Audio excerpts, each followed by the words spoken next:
On va attendre 2 ou 3 secondes et on va commencer ce panel. Merci à tous et à toutes de participer. Je pense que c'est un bon moment de commencer. Nous pouvons commencer maintenant. Donc, bienvenue à la 5e et dernière journée de la rencontre annuelle de santé planétaire 2021, co-présentée par l'Université de São Paulo et l'Alliance de la santé planétaire à Boston, Massachusetts. Je suis Mary Stewart, manager senior du programme de la santé planétaire. Je suis très heureuse que tout le monde puisse participer, non seulement les conférenciers, mais tous les membres de l'audience. Pour ceux qui sont en train de participer, vous savez que nous avons eu une semaine fantastique pour beaucoup de choses, beaucoup de discussions qui ont eu lieu. Et ça, c'est justement notre discussion de clôture. Avant de présenter le panel, j'aimerais inviter tous et à toutes de participer de la cérémonie de clôture qui va avoir lieu après ce panel dans une autre salle de Zoom. Donc, s'il vous plaît, considérez la participation de la cérémonie de clôture. Maintenant, c'est un plaisir de présenter pour ce panel qui s'appelle Activer le mainstream, le système dominant, notre mission urgente de santé planétaire pour protéger l'avenir. C'est mon plaisir et un grand honneur de présenter Sarah Finney Robinson. Bonjour Sarah, elle est directrice fondatrice du projet 51%, une initiative de communication sur le climat à l'Université de Boston, Institut de l'énergie durable. Elle est enseignante à l'école de communication de l'Université de Boston dans le programme de post-graduation et de santé environnementale, fondatrice de SPY, une plateforme de changement de comportement qui utilise les entreprises pour engager des personnes dans des initiatives dans le but de la durabilité. Elle travaille avec l'engagement de parties prenantes aussi dans le projet de sciences du comportement de l'Université de Princeton. Elle est la principale conseillère du Boston Harbor Now. Elle a commencé sa carrière à The New Yorker, mais elle est directrice aussi de contenu à The Atlantic. Et nous sommes extrêmement honorés d'avoir Sarah en tant que membre conseillère à l'Alliance de la santé planétaire où elle travaille sans arrêt pour orienter nos initiatives. Nous la remercions. Bienvenue Sarah et je vous passe la parole pour animer ce panel. Merci Marie, c'est un grand honneur d'être ici et de travailler avec l'Alliance de la santé planétaire. Tous qui ont déjà fait partie de cette rencontre cette semaine ont compris que c'est une rencontre absolument fantastique. Si c'était une personne, ça serait une personne jeune, pleine d'énergie. Et donc, j'aimerais partager tous les repas avec cette personne, si notre rencontre était une personne. Donc, je suis très heureuse avec ce panel aujourd'hui. Nous avons 3 points de vue extraordinaires qui vont rentrer dans votre salle par le biais du Zoom. Justin Worland, ce qu'il fait à Time Magazine est merveilleux. Et je veux revenir à stand de journaux et je veux acheter la copie physique, l'imprimé du magazine Time pour qu'on puisse comprendre dans cette couverture du climat et de la santé planétaire dans ce reportage qu'il a écrit. On va en savoir plus. Nous avons l'activiste hindoue Umaru Ibrahim, mais aussi fashioniste, toujours qui vient avec les vêtements les plus intéressants possibles. Donc, j'aurais adoré qu'elle soit ma personnelle styliste. Bon, nous allons aussi voir son expérience récente et Ayrton Escobar, basé à São Paulo, Brésil, qui a contribué pour notre compréhension en parlant en tant que citoyenne américaine aux États-Unis, notre compréhension des questions de santé planétaire qui sont tellement complexes, des structures de pouvoir, toutes les parties prenantes qui sont engagées dans ce segment critique par rapport à l'Amazonie.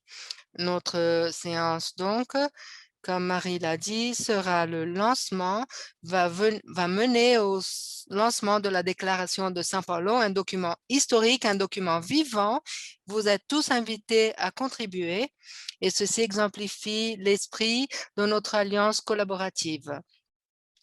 Mais donc, ça sera fantastique de voir comment ce document sera créé et le résultat final devra sortir d'ici un mois environ. Vous en serez informés et selon nous avancerons, ce document sera très important comme un guide pour 2021. On a eu une semaine extraordinaire. Nous avons eu 4500 participants en moyenne, ce qui a été incroyable grâce au Zoom. L'année prochaine, nous avons l'intérêt de nous retrouver personnellement à Boston, mais nous nous sommes ajustés à ce nouveau format digital et ceci a permis d'avoir une nouvelle participation et merveilleuse. Nous avons eu des panels, des présentations, des posters du festival et de 150 pays. Et tout cela traduit de l'anglais et je vais me rappeler de parler un petit plus lentement pour que les traductrices puissent traduire vers le portugais, l'espagnol, le français et le mandarin. Donc, tous, d'une certaine façon, impliqués dans les solutions, engagés localement dans leur pays, mondialement et dans la science, en enseignant, en écrivant, en filmant et aussi ceux qui sont en train d'investir dans une myriade d'opportunités fabuleuses que nous avons comme, en tant que communauté internationale pour aborder les questions de la santé planétaire. Lorsque nous sommes ici en train de faire face à cette crise de COVID, j'ai étudié la langue anglaise, j'ai étudié les lettres, comme Marie l'a dit, et Shakespeare n'aurait pas pu inventer un récit aussi challengeante comme nous sommes en train de vivre. Mais une chose, nous le savons, au milieu de toutes les incertitudes, nous devons faire la bonne chose. Nous devons prêter attention et faire tout ce que nous pouvons. Vraiment, regarder au miroir, nous regarder au miroir et dire qu'est-ce que je peux faire de mieux et le faire vraiment en collaboration, en partenariat avec des consultations, avec des débats, avec tous dans la même équipe. Et j'aimerais récapituler ici comment cette rencontre annuelle a été organisée, basée sur 5 piliers. En réalité, c'était une structure extraordinaire et les discussions cette semaine, justement, vont nous permettre de retourner au panel. Donc, le premier panel a parlé des valeurs fondatrices pour la santé planétaire. Que veut dire d'être heureux? Que veut dire le bonheur dans le 21e siècle? Le deuxième jour a été dédié à la génération de connaissances et le financement pour cette génération de connaissances parce que ça a un coût. Donc, nous avons écouté de financeurs, de sponsors les plus formés possibles. C'était fascinant. Si vous n'avez pas eu l'occasion d'assister, je vous le conseille. Et aussi la promotion à l'éducation, le troisième jour, et pour la collaboration multidisciplinaire, c'est ce dont nous avons besoin en dépit des systèmes traditionnels. Pour les choses fonctionnent ensemble. Donc, c'est un travail très enthousiasmant et la multidisciplinarité apporte plusieurs points de vue. Maintenant, le troisième jour, le rôle de l'économie dans le secteur privé. Donc, nous savons que l'argent, c'est important et aussi que nous devons accepter ça. Il y a des dizaines de milliards de dollars, de trillions de dollars investis qui doivent changer de destin. Et ceci doit se faire chaque fois plus rapidement au cours des années. Le quatrième jour, la gouvernance et la coopération. Et le cinquième jour aujourd'hui, les mouvements sociaux et les changements sociaux, les personnes qui prennent le leadership N'attendez pas que quelqu'un le fasse. Nous avons tous notre rôle à réaliser et nous tous et toutes ici, je suis sûre, nous sommes très influencieux. Nous avons beaucoup d'influence dans ce que nous faisons. Et il y a tellement de messages, il y a tellement de contenu, des discussions extraordinaires dans nos esprits et nous espérons vraiment ce prochain débat. Nous attendons ce débat merveilleux à propos de nos solutions pour la santé planétaire. Et le public, j'attends vos questions et avec ça, je pense que nous allons rentrer dans le sujet. J'aimerais mentionner quelque chose aussi. Je suis aux États-Unis, je suis une citoyenne américaine, nous tous, et j'espère que ce ne soit pas un optimisme naïf, mais je me sens mieux maintenant que notre pays est revenu à l'accord de Paris et nous avons une administration à la Maison-Blanche et dans tous les organismes du gouvernement qui semblent être, tout du moins, ces personnes que je connais, elles semblent être des personnes, des célébrités de la santé planétaire. Je connais quelques-unes de ces personnes. Ils connaissent les politiques qui doivent être menées au marché. Ils savent qu'ils doivent impliquer de grandes entreprises. Donc, allons vraiment être pensée positif et que tout va marcher et qu'on continuera d'avoir un grand progrès. Et, et Hindu a même participé de la coupole de la Maison-Blanche qui a eu lieu il y a une semaine, jeudi et vendredi. L'idée que le climat, la santé, la justice sociale, tout ceci est lié. C'est une nouvelle idée dans notre pays. Et ces questions systémiques, en réalité, devront être abordées pour une stratégie courageuse, pour une récupération intensive et inclusive, qui est la meilleure alternative pour l'avenir. Nous devons aborder toutes les décisions qui sont prises. C'est un grand changement, effectivement. J'aimerais maintenant commencer en demandant à chacun des conférenciers, en leur demandant qu'ils fassent une rapide introduction. Tout le monde connaît déjà les biographies et les conquêtes qui sont disponibles sur le site Internet. Je veux aller directement dans ce que vous pensez, dans vos esprits. Aujourd'hui, c'est vendredi, c'est le dernier jour d'avril de 2021. Qu'est-ce que vous pensez maintenant? Dites-le moi. Où sont vos esprits en ce moment?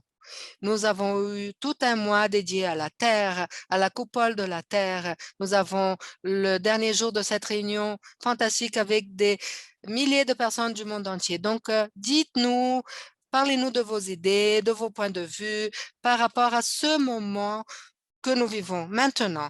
Donc, je vais vous donner 4 à 5 minutes à chacun d'entre vous et ensuite, on va commencer les discussions ouvertes. Bon, on va commencer avec Ayrton Escobar. Merci, Sarah, de votre présentation.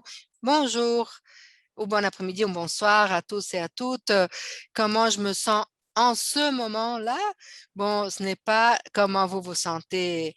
Bon, je ne suis pas allée au Brésil et j'espère que vous êtes au milieu de la guerre et que vous pouvez vous défendre de tous les dangers parce que apparemment la situation est dangereuse là. Et donc, je vais continuer avec ma divulgation avec l'exemption de responsabilité. J'habite au Brésil et tous les commentaires et les opinions auront un biais par rapport au pessimisme. Donc, peut-être ce n'est pas la réalité du reste du monde, mais la situation au Brésil est très difficile. Et je vais essayer maintenant de laisser le pessimisme de côté et travailler dans une perspective mondiale, un contexte mondial. Je ne me sens pas très optimiste en ce moment à cause de tout ce qui est en train de se passer ici, mais en même temps, j'ai participé de la coupole du climat la semaine dernière et j'ai assisté à certains des événements de cette conférence cette semaine. c'est très clarifiant et c'est un soulagement de voir Biden, par exemple, en train d'être à la tête de ces personnes qui s'occupent, se soucient de l'avenir de la santé planétaire. Et ouf, c'est un soulagement. La sanité est redevenue est retournée et dans le leadership. Et ceci nous ramène à avoir de l'espoir. Mais nous savons que la situation mondiale est un gros défi. Je ne sais pas si nous serons capables de promouvoir tous les changements nécessaires dans la période exigée pour éviter, bien sûr, des conséquences plus ténébreuses des changements climatiques. Mais au moins, je pense que la lumière, il y a une lumière à la fin. Nous avons la possibilité d'avoir un peu d'espoir et j'espère que nous puissions reprendre notre espoir dans les prochaines années ici au Brésil pour que je puisse, je me sens optimiste encore une fois. Et au Brésil, les défis spécifiquement en parlant sont très profonds. Félicitations. C'est vraiment excellent que notre équipe qui a co-préparé cette organisation. Moi, je n'ai détecté rien du tout que beaucoup de sagesse de voir cette situation que vous vivez en ce moment. Donc, votre pessimisme, il est réaliste et il faut vraiment s'en occuper. Nous ne pouvons pas faire semblant que rien ne se passe, mais il y a un sentiment de soulagement dans la société. Bon, Hindu, racontez-nous un petit peu sur ce que vous faites. Quelle est votre perception sur ce qui se passe aux États-Unis? Surtout avec votre invitation maintenant pour être l'une des invitées d'honneur à la coupole de la semaine dernière. Racontez-nous à propos de cette expérience, Hindu. Merci, Sarah. Bonjour à tous et à toutes. C'est un plaisir d'être dans ce panel avec Justin, avec Ayrton. Je suis sortie de cette coupole sur les changements climatiques de Biden et j'ai de l'espoir. C'est ce que je sens en ce moment. J'ai de l'espoir lorsque je vois les leaders, les chefs d'État qui disent qu'ils sont en train de reprendre les efforts pour réduire les émissions. La Chine qui est très loin, mais la Chine a dit, je vais réduire mes émissions. Les États-Unis, après 4 ans d'obscurité, avec toute cette question climatique, les États-Unis sont retournés. Bon, et donc j'ai de l'espoir, mais mon espoir est aussi limité par ce que Ayrton a dit. Mon espoir est limité par le pessimisme. Je ne peux plus accommoder des discours. Je veux voir de l'action. Lorsque vous demandez par rapport à mon sentiment, je suis anxieuse pour voir où est l'action, où sont les mouvements, les attitudes. Ces discours, est-ce qu'ils vont devenir une réalité vraiment lorsque nous parlons de la réduction des émissions? Est-ce qu'il y a un plan d'action pour cela? Sur comment faire cela? Bien sûr, c'est très facile de dire, bon, jusqu'en 2050, je vais faire X, en 2030, je vais faire Y, mais comment est-ce que nous allons arriver à X et Y? En ce moment, que faites-vous? Et l'administration Biden, elle a été ouverte, elle a inclus les peuples autochtones. Moi, je fais partie d'un de ces peuples. Nous avons participé de la prise de décision. Est-ce qu'ils vont continuer à inclure les peuples plus vulnérables et impactés? Est-ce qu'ils vont nous écouter? Parce que ce sont deux choses différentes, parler et faire. Est-ce qu'ils vont nous mettre dans la mise en place en cherchant la formation? Et ce que nous voulons à la fin des comptes, c'est de financer les actions, transformer ce qu'on dit en des actions. Donc, je pense à tout ça et je dis, bon, peut-être que je suis pessimiste parce que je suis un peu distante. Ça, c'est mon sentiment. Mais notre peuple est préparé. C'est pour ça que nous sommes ici dans ce panel. Moi, je ne suis pas des États-Unis, mais je sens que les Américains je sens qu'ils font quelque chose maintenant et j'espère qu'ils sentent aussi notre expérience par rapport à la santé planétaire et au changement climatique. Excellent, merci beaucoup pour nous rappeler par rapport à l'urgence et du pessimisme que beaucoup de nous ressentons. Il y a beaucoup à dire, mais pas beaucoup d'actions. Ils disent on va faire ça jusqu'en 2050. OK, c'est juste un discours, mais parler, ce n'est pas suffisant, n'est-ce pas?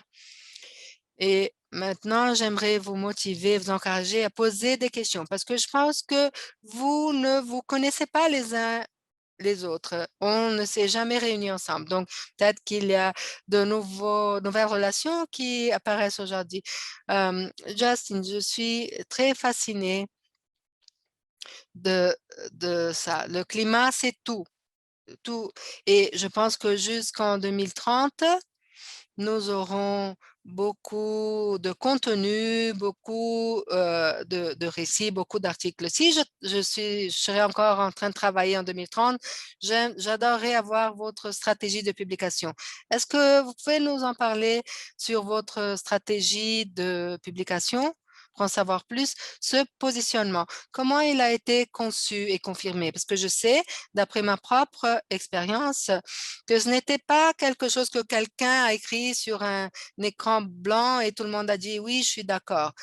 Donc, c'est une grande corporation de médias, une excellente entreprise qui a généré donc cette déclaration et vous pouvez donc attirer l'attention de leaders et influenceurs et législateurs. Vous pouvez attirer les annonceurs parce que tout le monde veut publier sur time.com. Donc, Justin, est-ce que vous pouvez parler de la partie éditoriale? Oui, merci de votre présentation. C'est un plaisir d'être ici avec vous tous et toutes. Merci encore une fois. Et il y a deux lignes, je dirais. L'une d'elles, c'est que le climat veut dire tout. Donc, ça veut dire c'est quelque chose que je discute avec plusieurs approches il y a quelques années déjà. L'idée que le climat a beaucoup d'influence dans notre monde et nous devons aborder le climat dans notre société, notre politique, notre économie et nous devons nous arrêter et penser sur le climat comme si c'était quelque chose de silencieux. Nous avons commencé donc ce bulletin informatif en 2019 par rapport à ce thème. En d'autres paroles, nous avons été affectés par la COVID et notre fréquence de publication a diminué. Mais nous avons eu cette idée en 2019 et donc les personnes ont commencé à comprendre cela. Et lorsque nous regardons dans l'avenir et nous pensons au climat, même si on ne sait pas beaucoup sur le sujet, euh, on commence à avoir plus d'informations. Donc, beaucoup de personnes ici au département du magazine ont commencé à se dire qu'un autre facteur par rapport aux objectifs de 2030, c'est qu'il y a une compréhension claire, je le pense surtout pour ceux qui suivent les questions internationales, c'est que c'est une décennie critique dans plusieurs aspects. En répondant à votre question, il y a de l'intérêt de lecteurs dans le monde entier et c'est un signe clair originaire des entreprises. Nous avons une marque qui est notre partenaire et qui démontre cet intérêt également. Donc, il y a un alignement entre l'intérêt du lecteur et le contexte plus ample et les intérêts d'entreprise. Donc, qui effectivement veulent faire ce contexte de 2030 devenir une réalité, se matérialiser. Donc, c'est excellent de travailler dans une société qui a ce type de focus spécifique pour les questions du climat. Excellent, c'est fascinant. Et j'adore lire time.com. Nous avons une question ici du docteur Sam Myers, un de nos leaders, et j'aimerais poser cette question pour un peu vous parler de ça. Sam a dit, j'adorais écouter à propos des thèmes récurrents de cette semaine. On a revu ici ces thèmes par rapport à la santé planétaire. Qu'est-ce que vous en pensez? Et qu'est-ce qui est en train de se passer autour du monde? Vous avez une perspective internationale qui est assez différente. Ces discussions, comment elles rendent l'année de 2021 une année spéciale? Nous avons parlé de génération de connaissances, valeurs, gouvernance et aussi mouvements sociaux. Nous avons parlé de tout cela. Et qui aimerait bien contribuer? La discussion de cette semaine, comment ces discussions contribuent pour une année de 2021 comme une super année, le mois numéro 5 de cette super année qui commence demain. Donc, nous avons passé un tiers de l'année, n'est-ce pas? Donc, comment est-ce que nous allons continuer dans cette voie? Qui aimerait prendre la parole? Tout le monde veut parler.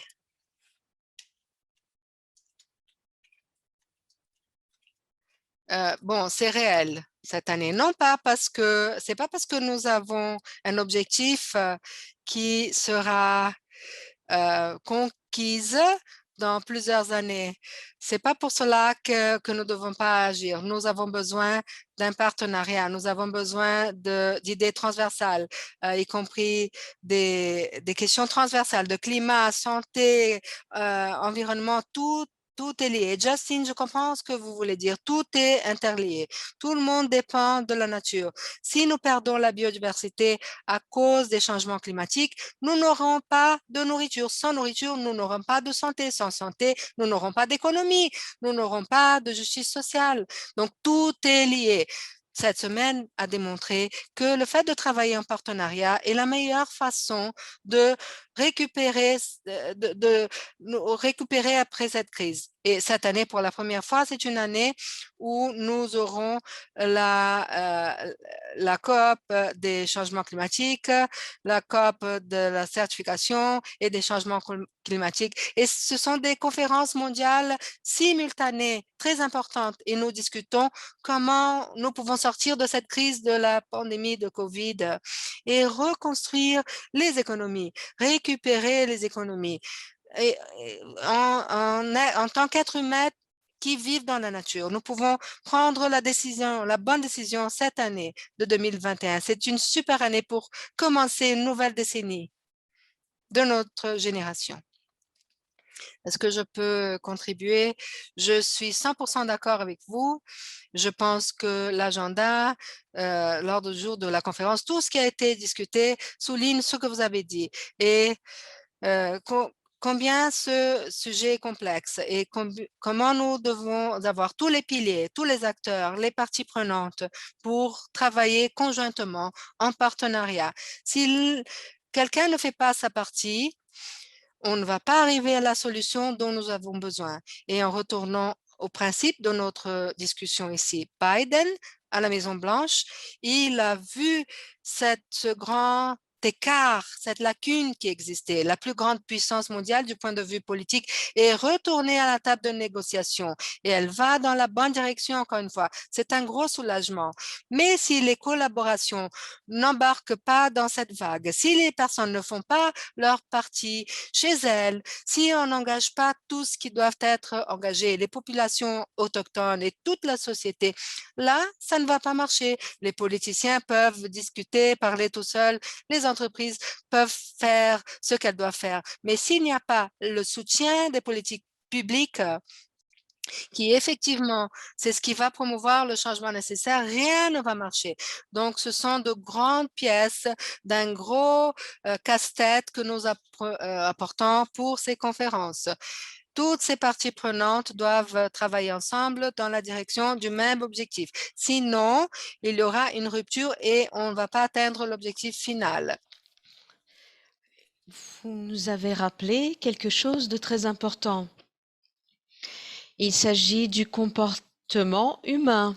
Il s'agit de nous-mêmes et comment nous nous comportons dans le monde, comment nous expérimentons la vie, comment des générations d'êtres humains passent par cette expérience. Et clairement, il y a des changements qui ont lieu. Nous devons assumer la responsabilité. Nous devons activer les nouveautés pour que nous soyons actifs, responsables et de penser qu'il y a quelque chose sur laquelle nous pouvons agir au lieu d'être assis sur notre canapé à regarder notre portable.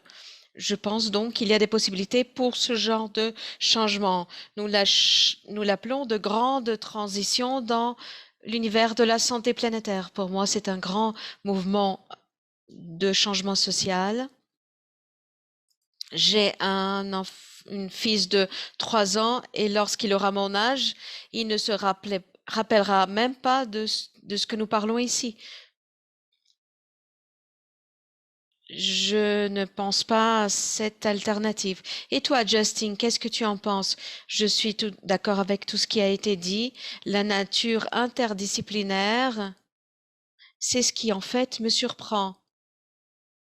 Et c'est là que la conversation a lieu. Nous avons parlé de l'administration de Biden, des solutions qui doivent interconnecter tous les problèmes auxquels nous faisons face, en incluant le climat. Mais évidemment, nous devons penser aux plusieurs secteurs. C'est intersectionnel. Donc, la conversation de cette semaine s'est basée sur cela. Et tout ce qui a été dit avant a été très bien dit. Je n'ai pas besoin de l'élaborer plus. Oui, c'est intéressant parce que tu m'as rappelé que l'un des points de données qui apparaît toujours et qui me surprend et qui me choque en même temps, c'est que parmi les Américains, je ne sais pas si c'est vrai pour les autres nations occidentales, parmi les Américains, bien qu'il y ait un pourcentage d'Américains qui sont de plus en plus inquiétés et qui veulent comprendre les impacts humains sur l'environnement, bien qu'il ait cela, nous comprenons, nous avons tendance à sous-estimer combien les personnes sont inquiétées de cela. L'une des solutions, c'est que nous devons en parler plus. Il faut trouver des moyens d'en parler.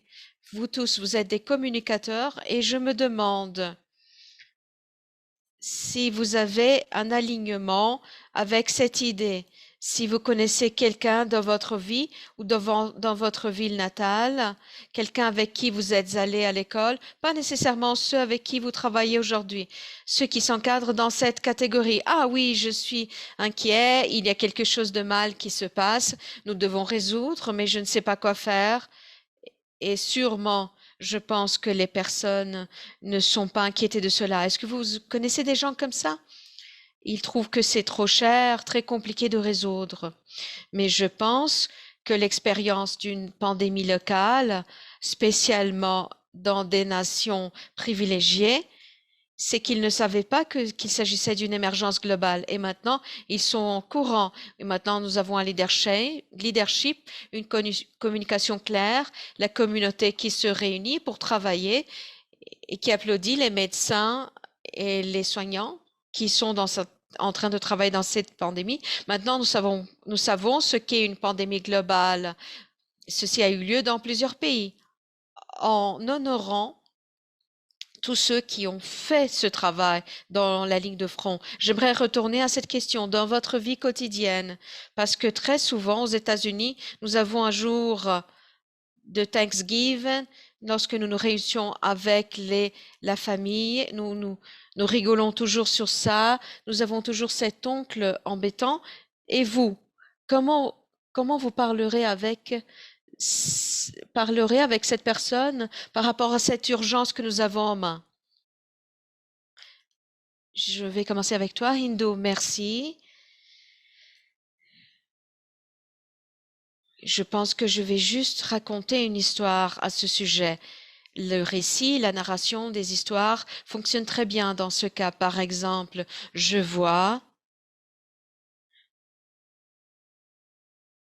qu'il y a une région dans ma communauté. Nous n'avons pas besoin de voir la narration de changement climatique à la télé. Nous sommes en train de le vivre. Il y a des changements au niveau des saisons.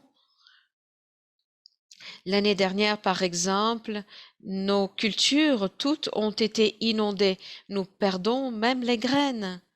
Et nous voyons donc combien le changement climatique crée des conflits en faisant en sorte que des communautés finissent par se suicider en émigrant de façon forcée, des personnes qui traversent la Méditerranée et meurent, et des migrations internes également. Nous voyons donc tous les impacts climatiques. Nous parlons d'1,5 degré, mais en vérité, nous avons déjà dans ma terre natale des moments de 1,5 degré. Il y a des journées où nous avons 50 degrés. 50 degrés centigrades. Comment les gens survivent à ça? Nous vivons déjà l'impact du climat.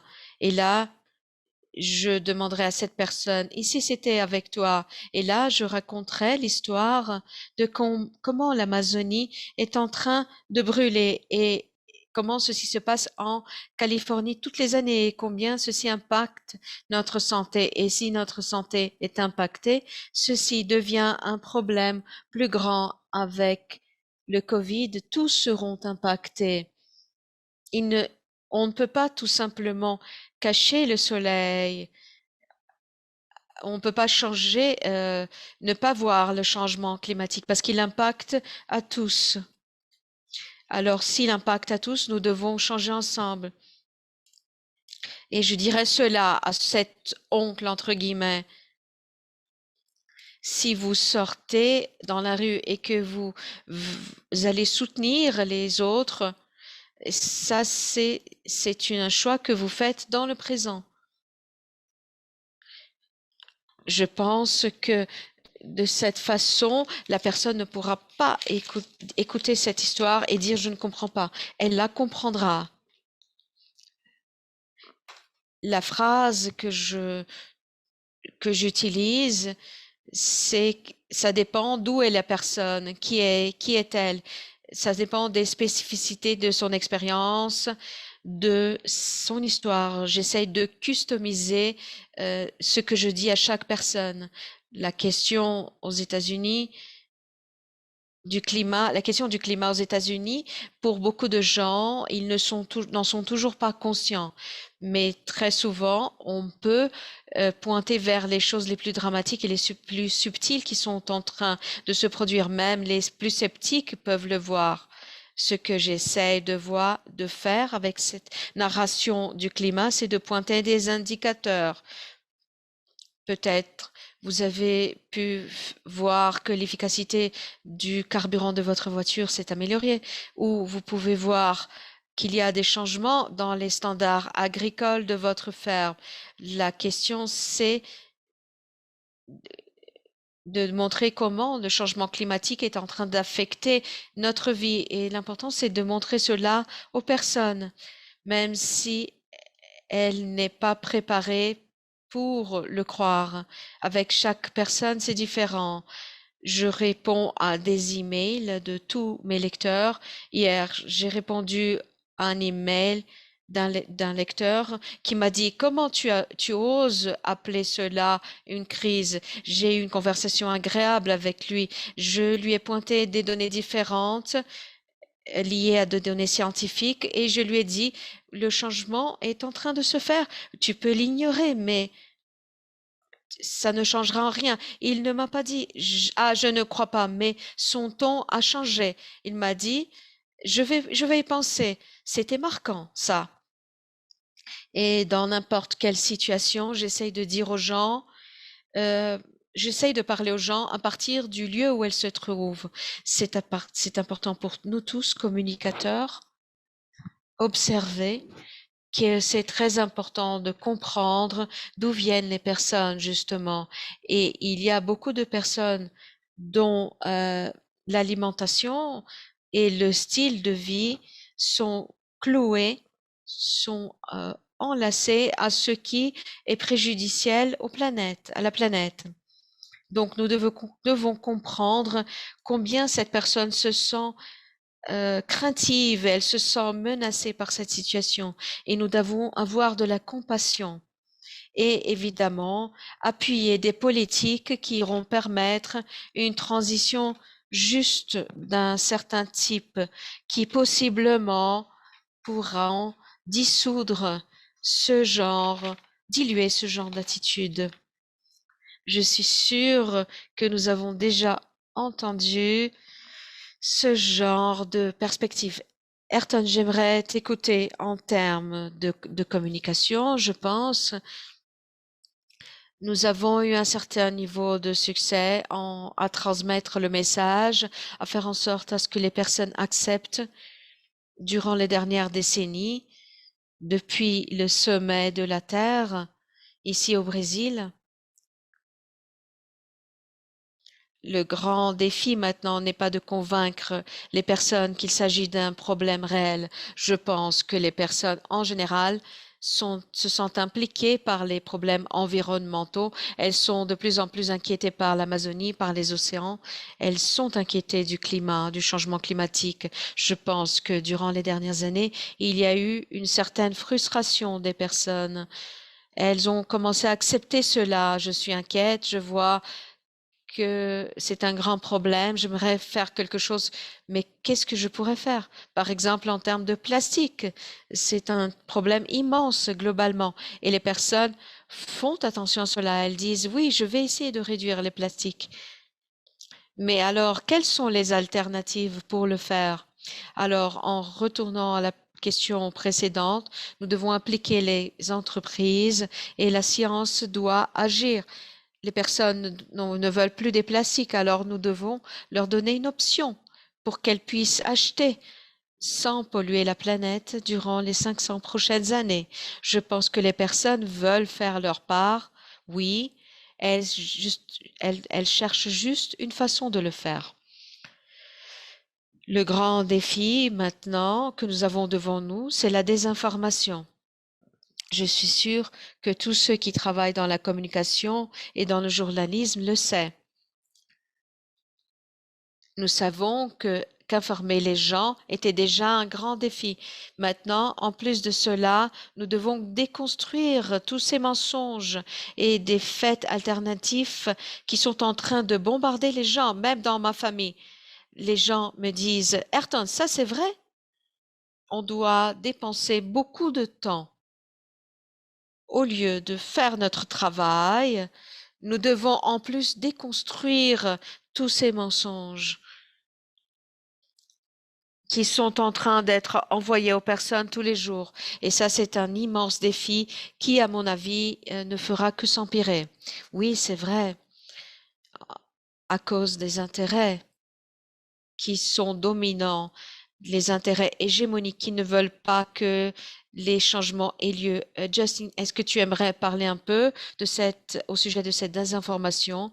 Je suis d'accord du fait que ce défi est immense. Le défi, c'est d'expliquer aux gens avec lesquels vous engagez lorsque vous pensez au sujet de ces gens, lorsqu'elles parlent les gens avec lesquels je parle par courriel électronique, c'est très difficile justement lorsque les personnes croient à cette désinformation. En tant qu'écrivain, c'est important de faire un pas en arrière et de me dire que je ne peux pas conduire tous mes écrits à essayer de démontrer des choses aux gens qui ne veulent pas y croire. Nous ne devons pas perdre la vision de ce qui est plus grand. Il y a des gens qui ont besoin des analyses de ce qui est en train de se passer et qui ne sont pas en train de mettre leur tête sous le sable. Et ça, c'est le défi. Donc, si tu pouvais me donner une idée, si vous pouvez me donner une idée, je sais que vous avez un moyen de contrôler les faits, une manière très rigoureuse des équipes et des ressources. Parce que c'est vraiment compliqué dans nos publications de faire ce contrôle, cette surveillance de la vérité des faits. Donc, est-ce que vous pouvez donner une idée de comment on travaille votre équipe dans le Time Magazine? Nous avons plusieurs couches d'éditeurs. Nous avons des éditeurs qui font la surveillance, le contrôle des sources et des données. Nous devons analyser chaque parole et analyser les faits. Chaque parole doit être contrôlée et nous devons également monter un dossier avec toutes les informations qui viendront fondamenter tout ce que vous dites. L'une de mes histoires dans la dernière revue, c'est une femme dont la maison a été inondée, qui impliquait des questions très importantes comme des relations avec les banques. Et nous avons eu un débat avec des avocats et nous avons dû analyser chaque phrase. Tout est contrôlé de façon très minutieuse. Alors, ça veut dire qu'on peut avoir confiance à ce que l'on lit dans la revue. Oui, ça c'est merveilleux. Alors, qu'est-ce qu'on peut faire? Ce que l'on peut faire, c'est d'essayer de comprendre d'où l'on soutire nos informations et si ce sont des sources confiables pour ne pas disséminer des informations. Alors, Hindu, quels sont les aspects de notre bataille qui font en sorte qu'elle devienne un fruit d'espoir? Qu'est-ce qui vous fait penser que nous sommes très loin de nos objectifs? Je ne sais pas si, posant la question de cette façon, qu'est-ce que l'on pourrait dire à notre public? Je dirais que ce qui me rend l'espoir, c'est notre leadership qui est en train de surgir, notre leadership basé sur nos formes de pensée, spécialement à cette époque du Covid. Nous voyons que tous, lorsque nous voyons des gens du Brésil et d'autres aux États-Unis, ce qui se passe en Inde actuellement, par exemple, tous sont d'accord pour dire que nous devons agir. Donc, il y a une interconnectivité. Ce qui me redonne de l'espoir, c'est que quand il y a cette interconnectivité, nous devons assumer le leadership. Ça, c'est un grand espoir. Et nous devons penser au sujet de notre planète. Nous pouvons penser ensemble sur notre planète,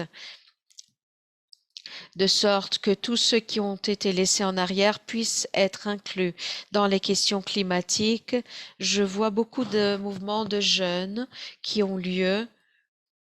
Je vois aussi les actions des peuples indigènes. Ça également, ceci crée un espoir en moi. Et je me dis que oui, peut-être on va s'en sortir. Mais ce qui me rend très attristée, c'est que les personnes, surtout même dans les pays sous-développés, qu'elles utilisent l'économie comme la base de tout, être le numéro un en pouvoir économique. Et c'est ça qui crée une vision qui est déviée. Pourquoi nous parlons des pays développés et des pays en sous-développement? Pourquoi nous ne sommes pas tous interconnectés? Pourquoi est-ce que nous ne pouvons pas travailler tous ensemble pour faire des vaccins? Maintenant, ils sont en train de vacciner que les États-Unis et l'Europe.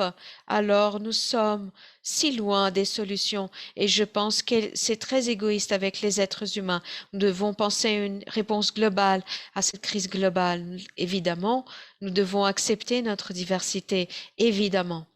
Mais nous devons penser à réagir ensemble à une crise globale, aussi bien dans les pays développés que dans les pays sous-développés. Jeunes, noirs, blancs, nous devons pouvoir donner l'accès à tous. Je ne pouvais, oui, c'était très clair ce que vous nous dites et c'était très gracieux la manière par laquelle vous l'avez abordé. Est-ce qu'il y a d'autres questions dans le public? Tout en sachant que la monnaie la plus durable est la confiance, comment faire face à des entreprises et à des banques qui utilisent le greenwashing, le lavage vert, en faisant de la propagande, de la fausse propagande et en mentant en public? Est-ce que vous avez Je pense que votre travail journalistique, c'est justement exposer ce genre d'activité en termes de greenwashing. Oui, en effet, nous devons écouter les consommateurs pour qu'elles aient conscience de cette question du lavage vert. Il y a des entreprises qui sont véritablement engagées par rapport à ce qu'elles disent et il y a d'autres qui ne pensent qu'à leur profit. il y a celles qui se disent qu'elles doivent le faire parce que ce sera bon pour elles. Je pense que c'est une question un défi de communication, en fait, de dire aux gens que ceci a lieu. Ceci fait partie, oui, de mon travail. Je pense qu'il y a un défi de communication. Nous essayons de mettre les personnes au mur lorsqu'elles font ça, de montrer qu'elles ont tort. L'une de mes histoires favorites, ceci est lié avec un ex-CEO de la Royal Dutch Shell, dont la fille de 9 ans est arrivée de son école merveilleuse où elle avait été envoyée pour étudier, et elle s'est assise et elle lui a fait la morale. Elle lui a dit, papa, je pense que ton entreprise fait des choses horribles avec la planète. Et ça, c'est quelque chose qui l'a beaucoup influencé. Ça, c'était à l'époque de l'accord de Paris en 2015. Il a raconté cela. Alors, si vous pensez à la Shell, vous pouvez voir qu'ils ont accéléré dans la transition. Je ne sais pas si c'est suffisamment rapide, mais ne doutez jamais que le messager de confiance, parfois nous pensons à ces entreprises comme des blocs monolithiques, mais elles sont faites de personnes. Et toutes ces personnes ont des familles. Et chaque fois plus, surtout les jeunes générations, parlent de cela. Donc, en retournant en principe de parler plus facilement de cela, de façon à encourager la communication. Oui, je pense que ceci revient à cette question. Qu'est-ce qui rend plus d'espoir à la nouvelle génération? Quand nous voyons les jeunes de la planète, cette génération, elle est en train de monter. Elles n'ont pas été éduquées comme les générations plus anciennes dans le monde des combustibles fossiles. Elles sont en train de grandir avec une mentalité différente et elles ont l'impression qu'elles pourront effectuer ces changements. Et les générations plus anciennes diront, ah, c'est bien, ils vont prendre soin de cela parce que c'est quelque chose à laquelle nous finissons par penser. J'ai une question maintenant à toi, Justin. J'ai beaucoup d'idées, mais je serai rapide. Un point intéressant que tu as apporté, Raelton a dit sur ce quoi il parle, mais l'important c'est la nuance du scénario. Parfois, nous disons que la corporation X ou Y est bonne, mais très peu sont véritablement justes. Et elles ne sont pas seulement mauvaises ou bonnes. Donc, communiquer la nuance, c'est vraiment important. C'est vraiment important. Frank, il a des communications avec des milliers de fonctionnaires et eux également deviennent actifs. Donc ceux qui ont le plus de talent ne vont pas aller travailler dans des corporations qui sont contre les solutions que nous proposons. Nous avons quelques minutes et quelques questions qui nous viennent. Donc je vais poser ces questions ici. Voici une question de Rebecca. Merci pour ce grand panel. J'aimerais voir la perspective des panélistes, comment ils discutent l'importance relative de motiver le changement de comportement individuel versus le changement systémique à grande échelle des gouvernements et des industries pour aborder les défis de la santé planétaire. Nous venons de parler de cela, comment les gouvernements, les industries et les secteurs sont composés d'individus. Votre chef, votre gérant, par exemple, si vous le voyez ou la voyez faire quelque chose qui fait du bien à la planète, alors ceci vous influencera. Est-ce que tu aimerais parler un peu de cela, entre la différence entre l'importance relative de motiver le comportement individuel, le changement du comportement individuel, si tu pouvais y penser par rapport à ton pays, de penser à les leaders que vous avez là-bas. Comment est le gouvernement? Comment est le secteur privé? Qui prend en charge tout cela? Comment ils pensent? Pour promouvoir le changement, nous devons impliquer tous les secteurs. Nous devons faire ceci de façon durable. Sinon, ces entreprises vont en faillite. Elles déposent le bilan. Si vous êtes un homme politique, vous voulez recevoir les votes. Si vous voulez conquérir le vote de quelqu'un, vous devez respecter ce que nécessitent et ce que veulent vos électeurs. Si vous voulez être démocrate, vous devez agir ainsi. Mais là, c'est un autre sujet. C'est-à-dire, ils doivent écouter la voix du peuple. Ils doivent comprendre qu'il n'y a pas d'entreprise durable ou de pouvoir durable sans les ressources durables. Et tout ceci est lié aux ressources que nous avons. Il y a un autre aspect que les gens doivent comprendre, c'est que nous, en tant qu'êtres humains, nous ne sommes pas une super espèce. Nous sommes juste l'une des espèces de la nature. Ce n'est pas comme les arbres, comme les insectes, comme les animaux. Pourquoi nous devons détruire le restant des espèces? Parce que nous voulons que notre vie soit meilleure. Nous voyons cela, par exemple, lorsqu'ils sont en train d'extraire du pétrole du sol. Nous voyons comment cela a de l'impact sur le climat. Quand ils détruisent la biodiversité, nous voyons comment ceci a un impact sur notre santé. Ce ne sont que des exemples pour démontrer comment nous sommes liés à ça et individuellement. Et dans ma communauté, au sein de mon peuple, lorsque vous traitez le bétail, parfois il y a des lieux où nous ne pouvons pas emmener notre bétail parce que des maladies peuvent être transmettre aux êtres humains. Et en tant qu'individu, nous prenons la décision de prendre distance de ces lieux. C'est bien, Justin.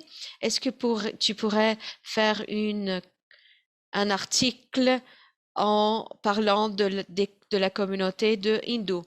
Oui, d'accord, c'est accordé, hindou. On en parlera plus tard. Est-ce que quelqu'un aimerait répondre? Nous allons vers cette question finale. Nous avons quelques minutes encore de ce panel incroyable et nous avons ici la question.